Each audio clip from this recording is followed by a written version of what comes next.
एक बार फिर से आप सभी YouTube दर्शकों का आपके अपने स्टडीमेंट्री YouTube चैनल पर हार्दिक स्वागत है।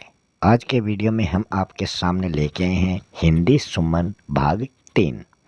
ये आपकी कक्षा 5 की हिंदी विषय की अभ्यास पुस्तिका है। इसमें हम आज बात करने जा रहे हैं चैप्टर नंबर 1, जिसका टाइटल है सबसे पहले प्यार बनाया। इसमें हम बात करने जा रहे हैं कि इस धरती पर सबसे पहले जो प्यार बनाया है वो किसने बनाया है। ये सब बातें जो है वो कौन किसको बता रहा है। तो यहाँ आप चित्र में एक बूढ़ी अम्मा देख रहे हैं और एक लड़की देख रहे हैं। बूढ़ी औरत जो है ये इसकी नानी है और ये इस लड़की की ये नानी लगती है, और ये लड़की जो है ये बूढ़ी औरत की क्या लगती है ये आपको कमेंट बॉक्स में बताना है। अब हम इस चैप्टर को शुरू करने से पहले आपको बता दें कि अगर आपने इस चैनल को सब्सक्राइब नहीं किया है तो चैनल को सब्सक्राइब ज़रूर कर लें। यहाँ पर आपको कक्षा 1 से लेकर 12 तक की जितनी भी हिंदी विषय की पुस्तकें हैं उन सभी से संबंधित चैप्टर आपको इस YouTube चैनल पर मिलेंगे। शुरू कर रहे हैं आपका आज का ये जो नया वीडियो है। इसमें हम बात करेंगे सबसे पहले प्यार बनाया। नानी जी ने हमें बताया ईश्वर ने संसार बनाया, बहुत ज़रूरी समझ इसने सबसे पहले प्यार बनाया। तो यहाँ ईश मतलब ईश्वर भगवान। तो नानी जी जो है वो अपनी नातिन को बता रही हैं कि ईश्वर ने या भगवान ने सबसे पहले किसका निर्माण किया है, संसार का निर्माण किया है। और बहुत ही ज़रूरी समझकर ईश्वर ने सबसे पहले प्रेम प्यार बनाया है ताकि सभी एक दूसरे से प्रेम पूर्वक रह सकें, कोई किसी से शत्रुता या वैर भाव नहीं रखे। इसलिए ईश्वर ने प्यार बनाया है। इसी प्यार से धरती अंबर सरिता सागर जुड़े हुए हैं।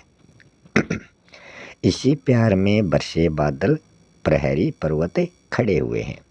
मतलब कवि जो है वो हमें बता रहे हैं कि इसी प्रेम के कारण धरती और अंबर, अंबर होता है आकाश, धरती और आकाश जो है वो एक दूसरे से प्रेम से जुड़े हुए हैं। सरिता होता है नदी और सागर होता है तालाब।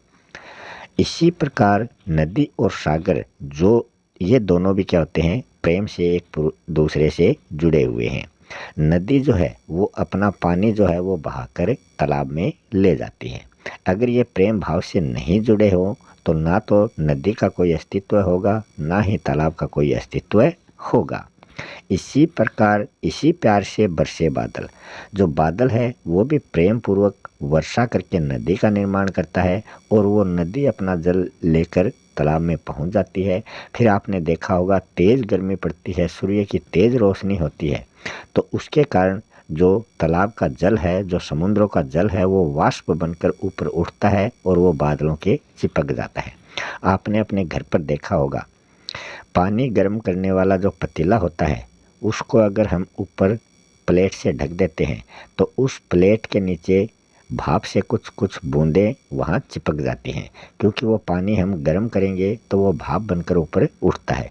यही क्रिया बादलों में होती है और ये पानी की बूंदें, मान लो जो ऊपर बादल हैं वो प्लेट का काम कर रहे हैं और नीचे समुद्र में जो पानी है वो सूर्य की रोशनी से तेज़ गर्म होता है और भाप बनकर वो ऊपर उठता है। फिर जैसे ही हम पानी के ऊपर से वो पतीला हटाते हैं और बाहर की हवा जब उस पतीले के ऊपर उस प्लेट के टकराती है तो पानी की बूंदें नीचे गिरती हैं।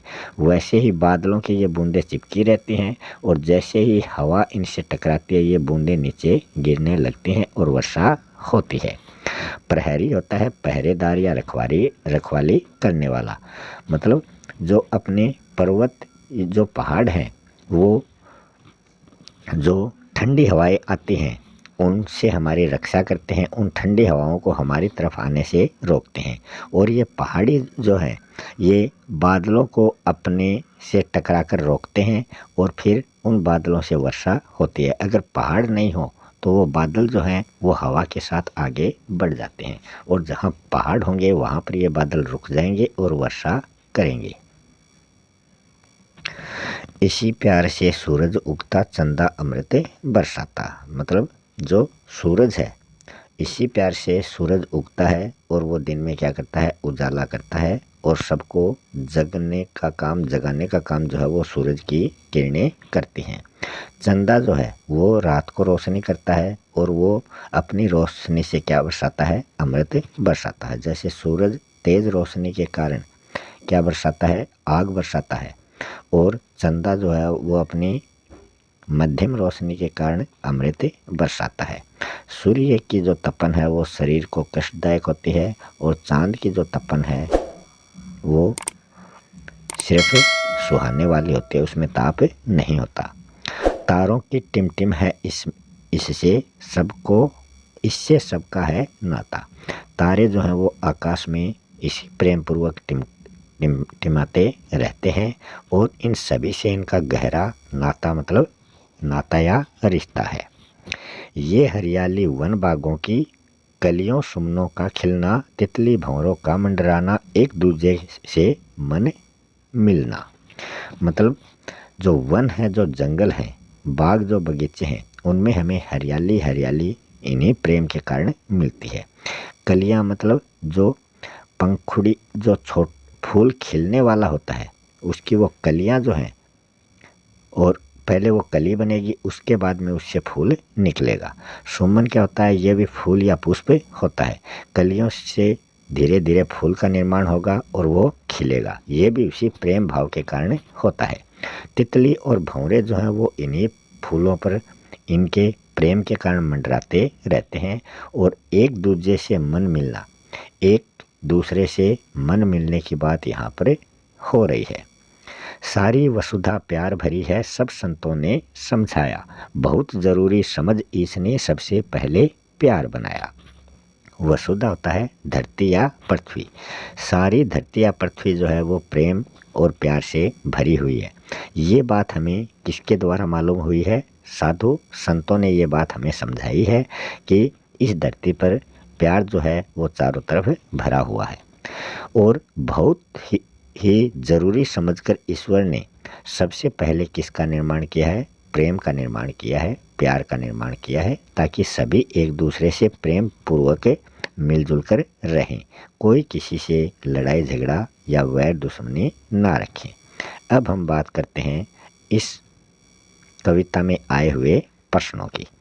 कविता में बताया गया है कि इस संसार में सबसे पहले प्यार बनाया गया है, इसके बाद प्यार से क्या क्या बना है, तो वो आपको बताना है। प्यार के बाद में रिश्ते नाते बने हैं, और जो भी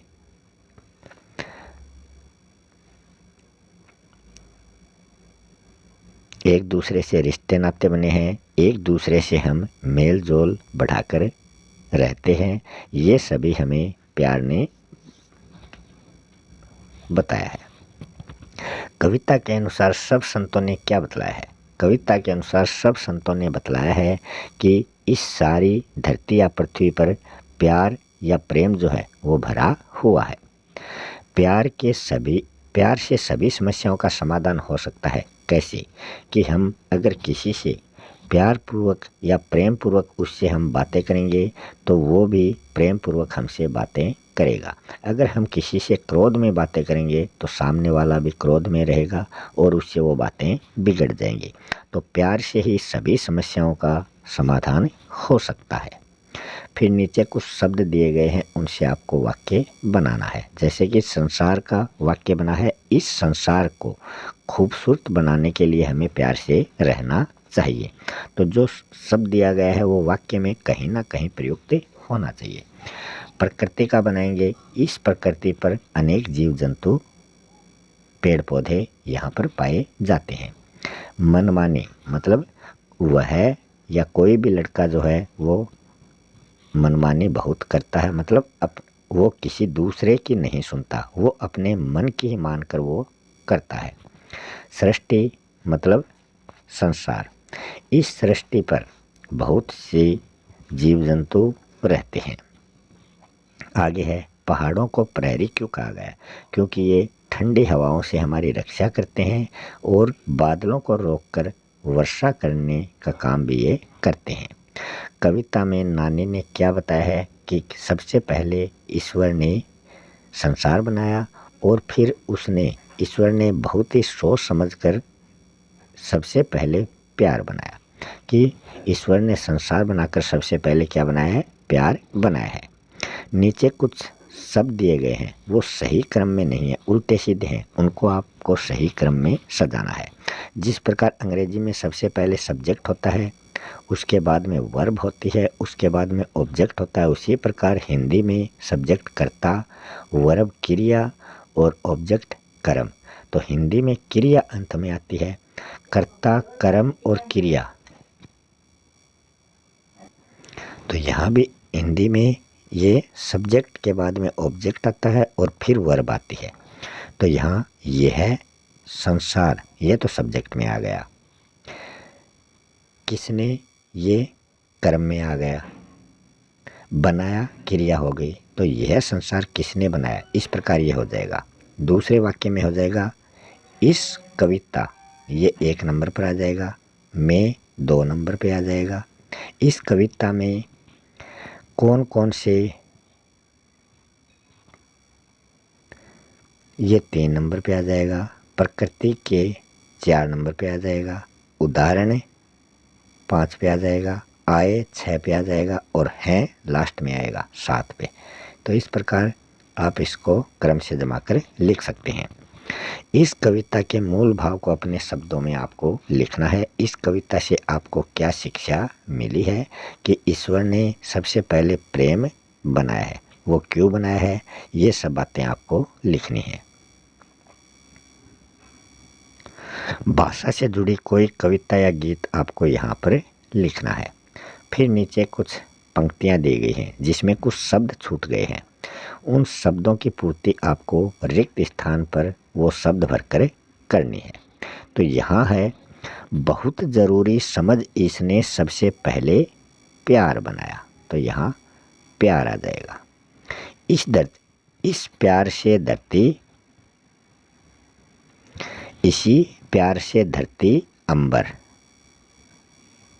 सरिता सागर जुड़े हुए हैं। तो ये दिया गया है। यहाँ दिया गया है, सारी वसुधा प्यार भरी है, यह सब संतों ने समझाया। तो यहाँ संतों आ जाएगा। तारों की टिमटिम है, यहाँ आ जाएगा तारों की टिमटिम है, इससे सबका है नाता, मतलब रिश्ता। तो इस प्रकार आप इनमें खाली स्थान भर सकते हैं। इस कविता की तरह ही नानी या दादी ने आपको अगर कोई कविता या कहानी सुनाई है तो वो आपको लिखना है। फिर भाषा की बात में हम देखें तो इसमें दिया गया है, विद्यालय में फुटबॉल प्रतियोगिता हो रही थी। अक्षिता की टीम फाइनल में थी, लेकिन टीम की खिलाड़ी काजल और जो निकिता है उन दोनों को चोटें लग गई थी। जब मेन खिलाड़ियों को चोट लग जाती है तो क्या होता है, टीम जो है वो मुसीबत में आ जाती है।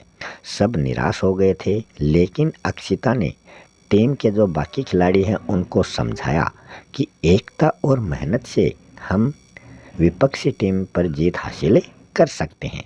सभी खिलाड़ियों ने जोश और धैर्य के साथ खेला और आखिरी मिनट में नैना ने गोल कर दिया और टीम की जीत से सभी खुश हो गए। तो यहाँ तालिका में कुछ शब्द दिए गए हैं, उनके समानार्थी मतलब पर्यायवाची शब्द इस कहानी में से पहचान कर आपको लिखने हैं। विजय यहाँ पर दिया गया है, तो विजय से संबंधित यहाँ पर आप देख सकते हैं। तो विजय से संबंधित यहाँ पर विजय क्या होता है, जीत होती है। तो आप सामने उसके जीत लिख सकते हैं, ये इसका पर्यायवाची हो जाएगा।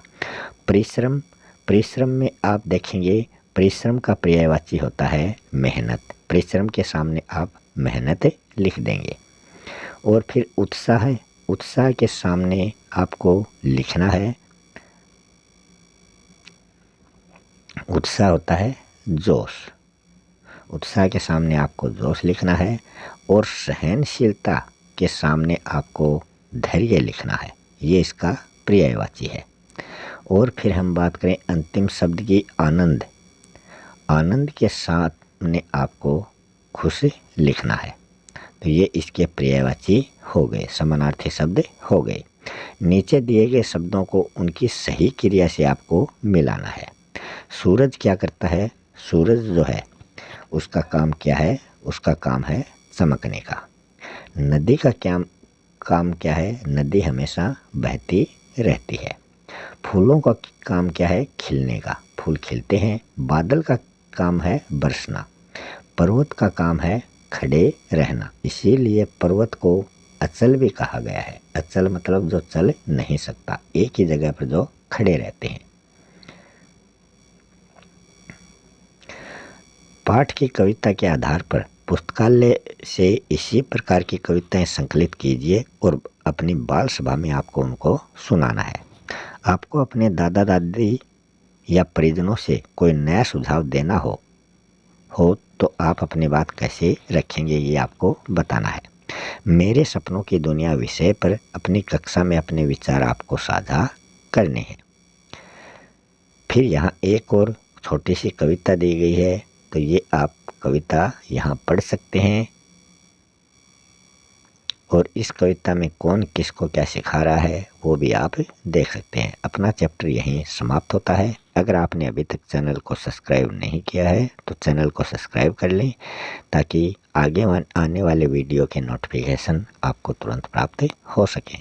मिलते हैं अगले वीडियो में किसी नए चैप्टर के साथ। तब तक के लिए आप सभी दर्शकों का बहुत बहुत धन्यवाद।